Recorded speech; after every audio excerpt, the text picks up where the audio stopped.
حبيبي محمد ما فيش زيه اتنين، حبه ساكن قلبي يزيد كل اتنين، جماله ودلاله بتغطي بجلاله وتقعد قباله يشوفهم اتنين.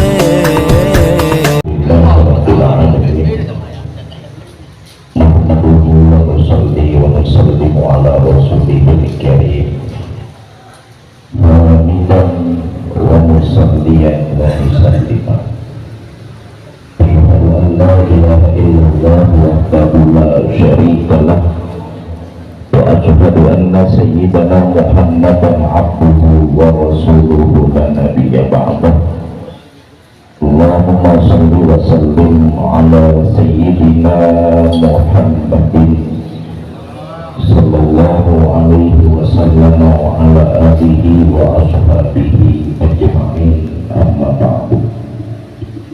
Kepada mukarramin wal muhtaramin, para alim, para muallim, para ulama, kiai, asatidz, tokoh masyarakat, para orang tua, para aparatur pemerintah, bapak dan saudara jamaah peringatan haul daripada kita punya orang tua, keluarga, tetangga, lain sebagainya.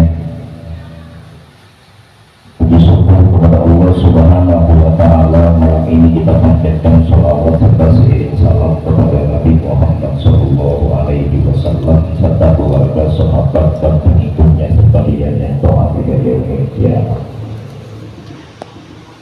Yang sangat saya hormati, malam ini saya punya guru sekaligus sahabat saya sejak tahun 2011, Pak Mukarram Bapak Kiai Aceh Mahfur, pengasuh pondok pesantren Jawahir Bahriyah, kemudian juga orang tua beliau yang sampai saat ini masih diberikan panjang berkah umur, masih bisa kumpul bareng anak-anak beliau yang usianya udah gak lagi muda Pak, tapi masih sehat, masih bisa ngobrol sama kita, masih bisa ngobrol. Kalau ngobrol udah pergi orang dulu masih ngobrol bareng saya 2011. Selama saya di sini Pak, itu orang Bapak Haji Mustani, kita doakan panjang umur, sehat afiat, berkah rezeki.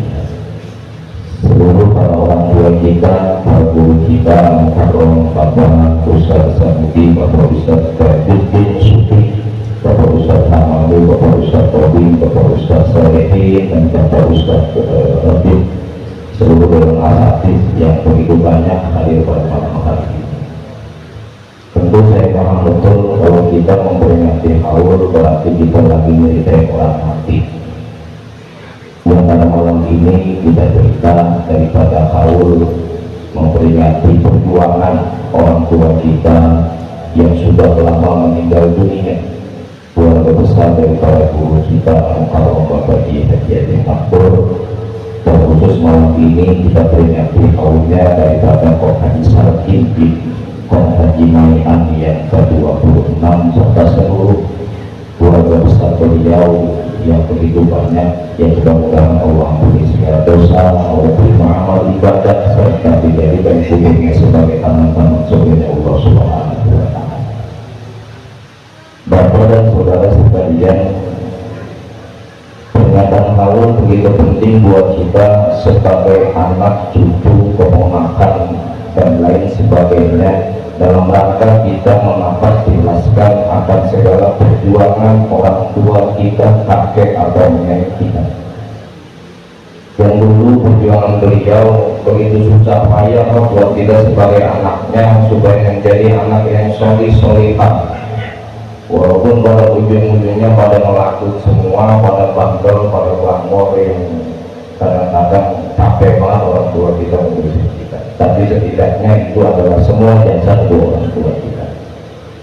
Peringatan haul ini dulu Pak, di zaman Nabi begitu amat dahsyatnya perjuangan Islam ya Allah yang akhirnya harus berhadapan dengan orang-orang kaum kafir Quraisy, dan beberapa kali Nabi mengikuti akan perang yang pada saat itu dimenangkan oleh kita sebagai umat Islam, sebagai bentuk bahwa ini adalah perjuangan daripada seluruh para pendahulu kita dalam menegakkan nahi munkar di hadapan Allah Subhanahu wa Ta'ala. Salah satunya yang begitu terkenal dalam peringatan Maulid ini adalah ketika Nabi memperingati Maulid dalam ziarah tahunan ke makam syuhada Uhud sejumlah 70 orang yang wafat pada saat itu, yang dimana 3.000 daripada kaum kafir Quraisy menyerang orang-orang Islam yang jumlahnya jauh lebih sedikit, 700 orang muakan. Secara akal sehat, secara hitungan matematika, yang namanya itu 3.000 itu besar daripada 700. Tapi Allah punya kuasa dalam rahmat rafiqnya. Pada saat itu dimenangkanlah umat Islam terhadap orang-orang kaum kafir Quraisy, dan terjadi di Jabal Uhud yang bersebelahan dengan Jabal Umat, yang hari ini menjadi begitu amat luar biasa. Sejarah itu tercatat di berbagai macam kitab-kitab ulama, di dalam hadis Rasul, bahwa ini adalah perjuangan orang-orang yang berjuang di jalan Allah Subhanahu wa Ta'ala, menjadi bisa diri. Sayyidina Hamzah kita kenal, Pak, orang yang sangat berjasa dalam perjuangannya Nabi, yang sampai Nabi sendiri setiap tahun berziarah ke sono memperingati dari haul daripada orang-orang yang telah menegakkan agama Islam pada saat ini. Sayyidina Hamzah bin Abdul Muttalib yang begitu luar biasa dengan akalnya, dengan keyakinannya, dengan ketabahannya, kesabarannya untuk menyebarkan agama Islam, membantu daripada Nabi. Kemudian ditombak dari jauh oleh Waqsi bin Harith, dan akhirnya tertancap tombak itu di dadanya Sayyidina Hamzah bin Abdul Muttalib, dan kalimat la ilaha illallah Sayyidina Muhammadur Rasulullah. Akhirnya Hamzah bin Abdul Muttalib wafat di situ, serta 70 syuhada yang lainnya. Hindun yang begitu amat beratnya, Pak. Hindun binti Utbah itu kan dulu dendamnya luar biasa sama Sayyidina Hamzah. Kata dia, bapak gua dulu kan lu yang bunuh, nanti yang ini si Waqsi bin Harith udah matiin lu. Diambillah itu yang mentombak di dadanya Sayyidina Hamzah. Akhirnya diambil hati, dan riwayat lain jantungnya Sayyidina Hamzah, kepada akhirnya dimakan di laut, Pak. Begitu luar biasanya dari Islam pada saat itu, memperjuangkan daripada perjuangan Nabi. Akhirnya pada akhir hayatnya daripada itu ini kan masuk Islam sama Waqsi bin Harith, karena melihat perjuangan Islam ini nggak ada yang namanya budak. Beda sama kita hari ini. Dulu Nabi ketika ziarah ke dalam pemusaraan yang namanya Bukit Uhud itu, Pak, Nabi mengucapkan Assalamualaikum bima sholattum pakai ma'ud badda. Ini adalah keselamatan yang begitu besar untuk orang-orang yang wafat pada saat itu karena kesabarannya hidup di dunia. Banyak makhluk badar, dan ini menjadi tempat yang paling nikmat di hadapan Allah. Bagaimana kenikmatan itu didapatkan dari keimanan yang tidak pernah pudar, yazidu bita'ah. Dan hari ini kita menggambarkan bahwa umat Islam yazidu bita'ahnya ketika kita ada di masjid, ketika ada di musola, lagi haul ini yazidu bita'ah. Tapi setelahnya ya di doa kita hilang, ada niat musuh bil maksiat. Apalagi kalau lagi tahu diundang itu jadi tentu yang malah rombongan gak boleh kan gelap. Malah tadi bawahnya kalau ini rombongan ini ada jadi hal kerja habis maghrib berjalan walaupun ada bisa. Karena kenapa kita keimanan kita ini terpatok daripada rezeki kita dari hadapan Allah. Kalau Nabi beserta sahabat, Pak, pada saat itu mendepankan yang namanya keimanan itu tanpa adanya dunia di dalam hati mereka. Kalau kita beda, kalau lagi menyambut aja tadi kan enak, karena dia belum maghrib belum nyampe, padahal belum azan dia belum nyampe, maghrib kagak bisa kagak yang penting nyampe, saking semangatnya. Kalau kita enggak, kita itu kadang-kadang mikirinnya bagaimana kita ini sebagai manusia hidup menjadi orang yang senang di hadapan semua keluarga kita, tetangga kita, teman-teman kita, yang penting senang. Walaupun kagak ibadah, yang penting senang. Kagak ibadah, yang penting punya rumah 5 tingkat, mobilnya 2, Mercy, Speed Turbo, Toyota, lain sebagainya. Nggak penting yang ibadah di tempat Allah. mati mau selama, yang penting mau kita happy aja dulu. Obat mantan udah tua, ya kan capek tua. Kadang-kadang udah baru mati aja. Penyakit itu macam-macam. Semua 30 tahun, 40 tahun dia kena stroke, 45 tahun dia kena gula basah, gula kering, kena kanker, liver dan sebagainya. Ini masih muda, ibadah kagak, hubungannya banjir, mendorong makin hilang hubungan. Sampai berusaha ibadah kayak mau gimana? Tidak ini kata-kata begitu. Padahal kata Nabi dulu aksaruhum lil mauti dzikran wa ahsanuhum lima ba'da istidah dan pula dikatakan. Jadi orang-orang cerdas itu Pak, kata Nabi itu bukan orang-orang yang punya gelar profesor dokter, bukan. Orang yang punya gelar dari magister lain sebagainya, bukan. Orang yang punya gelar pada saat itu dipanggil bos, amanat buahnya juga bukan. Orang yang punya rumah mewah bertingkat, orang yang punya mobil mewah bukan. Tapi kata Nabi yang pertama ialah aksaruhum lil mauti dzikran, di mana tempat, di mana waktu dia selalu mengingat bahwa dia akan mati, bahwa sesungguhnya kematian itu datang nggak pernah mau bilang keluarga kita. Dan dasarnya di dalam hati kita ini harus tertanam iman kita supaya siap kapan kematian itu datang. Yang kedua, wa ahsanuhum lima ba'dahu istidadan, kebaikan apapun yang kita lakukan di dunia, baik ketika kita ibadah kepada Allah maupun berbuat silaturahmi sama saudara kita, itu adalah orang-orang yang akhlas yang dianggap cerdas oleh Nabi Muhammad SAW. Itu yang penting buat kita. Kami dulu sering banget dari mengguru kita allati walaqal mauta wal hayata liyabluwakum ayyukum ahsanu amala. Kita ngaji tafsirnya, ngaji di jalan lainnya, di sawinya, di hozirnya, di mukirnya, semua kita ngaji Pak. Intinya itu kita ngaji kita bahwa sesungguhnya Allah Subhanahu wa Ta'ala itu menghidupkan kita dan mematikan kita. Pertanyaannya kan gini, emang apa Allah menghidupkan kita terus matikan kita? Kalau tak begitu kita mau dihidupin kan? Mendingan gak usah nongol di dunia kalau bisa begitu. Kita ini semuanya udah semua ketentuan Allah, takdir Allah, kudrah Allah, bagaimana Allah menunjukkan kekuasaannya dengan adanya kita sebagai manusia. Dengan manusia ini bahwa Allah Subhanahu wa Ta'ala menunjukkan kepada orang-orang semua yang tidak yakin akan adanya Allah, tidak yakin akan adanya Quran, tidak yakin adanya hadis, bahwa kita sebagai manusia bukti bahwa ini adalah ciptaan yang begitu mulia di sisi Allah. Laqad khalaqnal insana fi ahsani taqwim. Kita sadar diri kalau sebagai kalau yang namanya sapi, kambing, kebo itu paling mulia Pak. Kebo itu setiap hari badannya di sawah lupak aja, dia gatel aja Pak, nggak bisa ngambil kutunya sendiri, diambilin sama burung jalak kebo namanya. Sapi juga sama, makan dia itu rumput paling enak. Kalau kita kadang-kadang pengen makan metro jalan, taksi di jalan, kemana? Penerangan dari ikan jalan, kemana aja nyampe?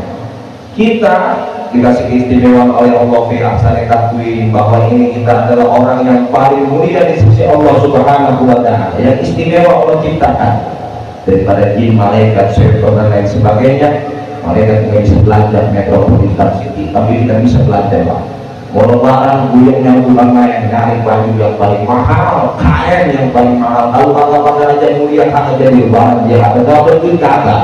Wah, bukan keibadah. Kita tidak mikirnya gitu. Bagaimana kita ini sebagai manusia senang untuk diri kita dan bisa dilihat oleh orang lain dengan kriya kita. Padahal Allah nggak mandang itu Pak, nggak mandang itu kok. Kalau kita ngaji lagi di dalam hadis-hadis Nabi yang ada innallaha la yanzuru ila ajsamikum wa suwarikum walakin yanzuru ila qulubikum wa a'malikum. Kita lihat itu ramalannya.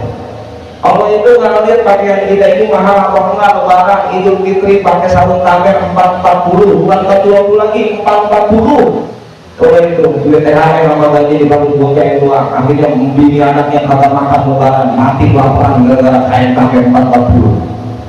Kita bela-belain, kenapa? Supaya dibelain sama orang lain, itu dia orang hebat, itu dia orang kaya. Padahal bukan itu Pak.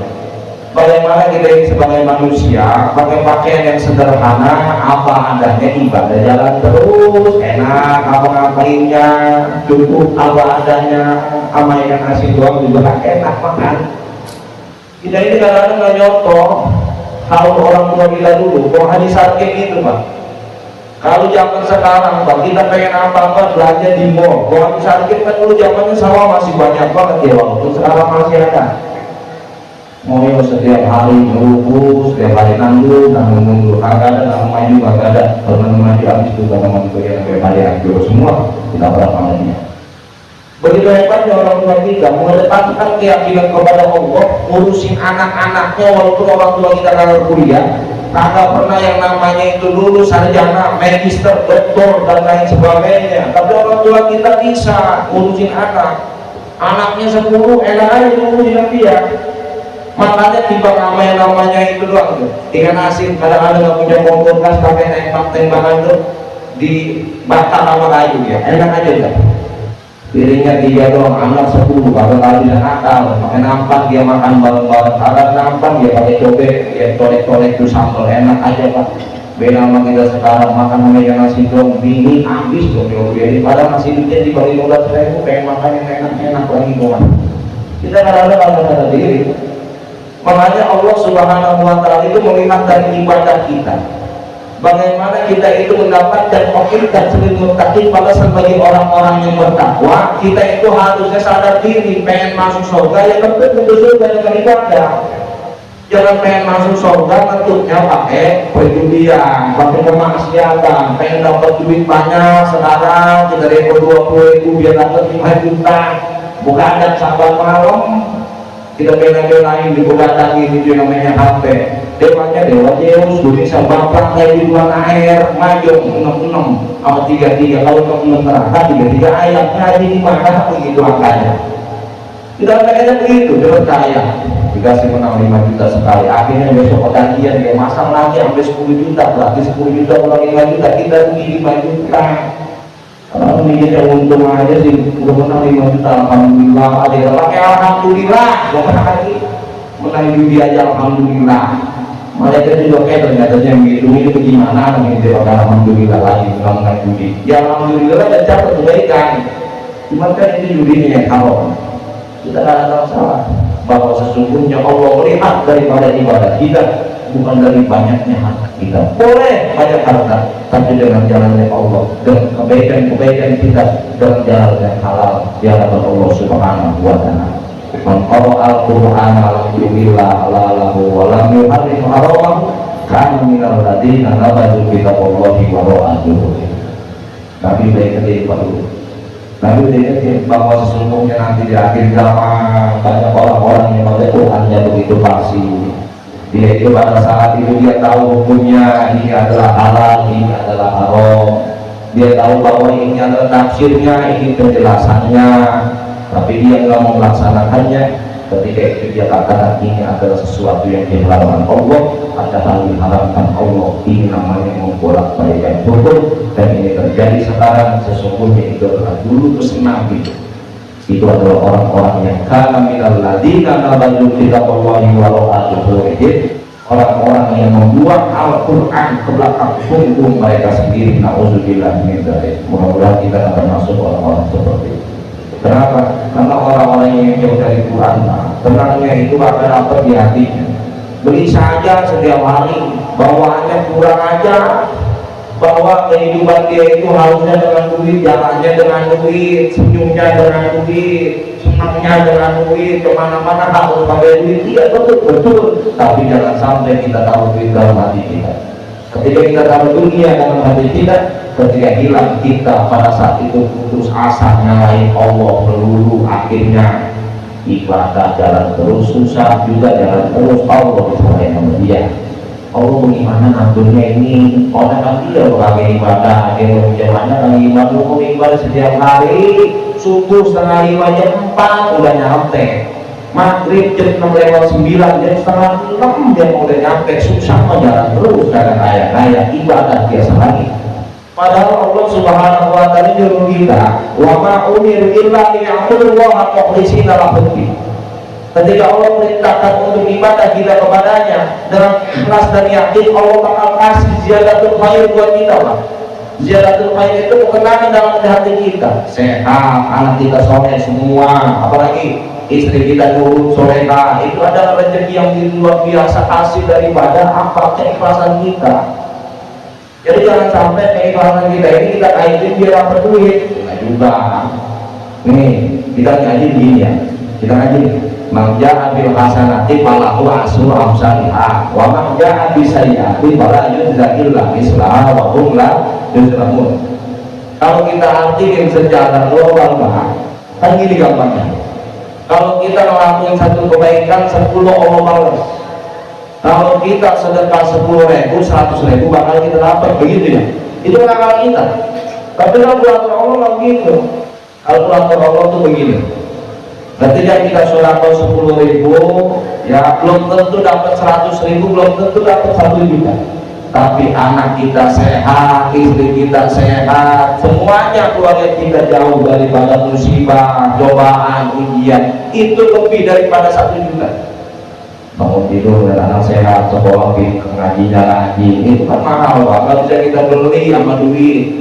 Makanya rezeki itu yang kita kaitin sama yang namanya besar banyaknya sedekah kita sedekah 1 juta, kita pengen dapat 10 juta ya. Pagi kali-kali datang ke masjid ya Allah, 1 juta dia taruh, kalau dia pagi-pagi di sore hari dia datang lagi ke masjid, ya Allah mana ini 10 juta, katanya mau diambil hasanah di balahu aswam salihah. Kalau 1 dibalasnya 10, tapi ini nggak sampai nyampe yang sore, kapan dapetnya saya? Emang sudah pakong, kalau pakong mau iya aja. Masang bandeng dia tungguin dapat lagi, bohong gimana? Bandeng kali ya, angsa soal dipasangin sama dia, nggak 1 ya, ada 2 ya, 3 ya, 4, sampai 28 dia pasangin belakang. Itu namanya terlatih. Ibadah itu kepada Allah yang kita kaitin terus dengan dunia kita. Kalau kita kaitin nggak ada kelarnya Pak, nggak ada habisnya ibadah ketika kita kaitin dengan dunia kita. Akhirnya kita nyerah. Kalau begini udah nggak usah ngaji lagi, nggak usah tahlilan lagi, nggak usah ikut lagi namanya ikut maulid Nabi lagi, sofi lagi, nggak kaya kita. Yang penting mah kita nyaloin aja dah, kalau begini usahanya nggak dinyaloin aja kemana-mana ibadah nggak mau boleh kita nyaloin, yang penting kita ibadah jangan ditinggalin. Juga ya juga asar ya asar, maghrib ya maghrib, isya ya isya, jalan terus. Yang penting kita pengen kenal dunia akhirat. Rabbana atina fid dunya hasanah wa fil akhirati hasanah wa qina adzabannar. Apa doanya apa? Makoinnya yang susah. Ya atina fid dunyanya dapat, hasanahnya kagak dapat di akhirat. Ada akhiratnya dapat, dunianya kagak. Rajin ibadahnya susah. Ada yang namanya orang kaya banget, dia nggak mau ibadah, kadang-kadang kembali lagi. Kalau kita pengennya standar aja Pak, bagaimana orang tua kita ngajarin hidup standar, kita ikuti standar juga. Orang tua kita ngajarin apa adanya, kita ikutin apa adanya. Orang tua kita ngajarin yang ponaan, kita ikutin ponaannya. Udah beres urusan. Tapi kita kadang-kadang berangsang itu borosnya kita sama kadang terima keadaan. Makanya kata Yahya bin Mu'adz, kalau kita pengen bahagia itu Pak, ada 3 syaratnya. Yang pertama ialah tuba liman tarokat dunia qawla anta terkak wa bana qawlahu qawla ayyadahullah wa tarabba qawla ayyadahullah. Kalau kita pengen bahagia di dunia dan di akhirat, yang pertama kita meninggalkan dunia sebelum kita meninggal dunia. Yang kedua kita bangun kubur kita sendiri saat ini sebelum kita masuk ke dalamnya. Dan terakhir ketika kita hidup di dunia, hidup terhadap pemberian Allah sebelum kita berjumpa kepada Allah Subhanahu wa Ta'ala. Itu susah semua. Pertama meninggal di dunia sebelum kita mati, ini susah juga. Ada yang namanya kita hidup di dunia, betul, yang penting jangan kita gagal mati. Satu. Yang kedua, kita bangun kubur kita sebelum kita masuk ke dalamnya, gimana? Berbuat baik sama orang sebelum kita meninggal dunia. Yang ketiga, waktu Allah ayat bagaimana kita ini harus bisa ridho terhadap pemberian Allah. Kalau mudah ridho, Allah bakal ridho buat kita. Nggak bedanya orang tua kita Pak. Kalau kita itu dapat ridho orang tua, enak banget. Kita masih kecil dulu ingat banget ya. Kalau orang tua kita lagi masak tempe, ada 10 biji tuh tempe.